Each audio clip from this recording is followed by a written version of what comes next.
Texas. Water rights and water resources are crucial, and we're already seeing that around us. And I think, one of the takeaways I get from both of you is essentially it goes back to the reality for Wisconsin about, at least for a short while, and up until this point, we have been relatively insulated from a lot of that stuff that's going on out there along the lines of water wars.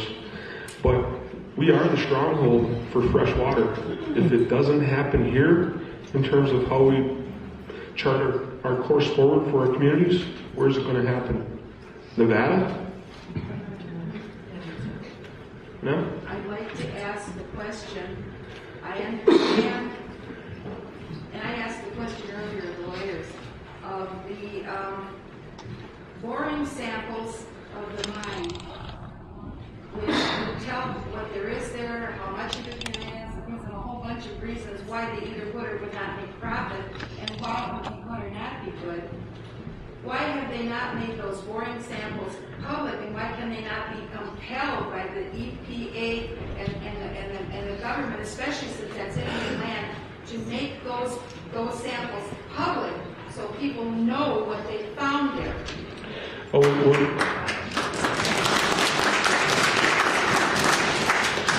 We're sharing that same message, and we're carrying that message to the EPA, to the state leaders, to really anyone that will listen, because there's 250 core samples of sedimentation and geologic composition throughout the Penokee Mountains up north that are accessible by Gogebic taconite, but they're proprietary, meaning they don't have to disclose that because of business.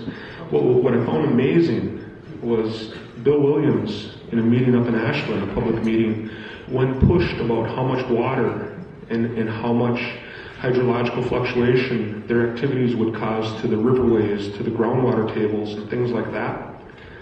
Guess what his answer was? That's proprietary. And that is a very chilling answer. The core samples are there. GTAC has them. Those core samples would paint a picture of the sleeping giant that lays in the ground there. What would be even better is when we think about, I think about it this way, the Mining Impact Committee up in Iron County talking about going after a $260,000 HUD grant to get some independent analysis on the economics and the environmental impacts.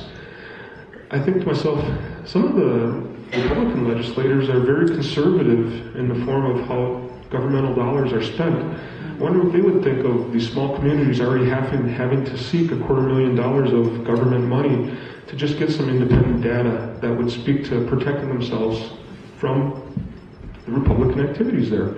And I don't want to make this partisan because these issues are, again, central to everybody, but I find that very interesting when I look at some of the values that are put forth.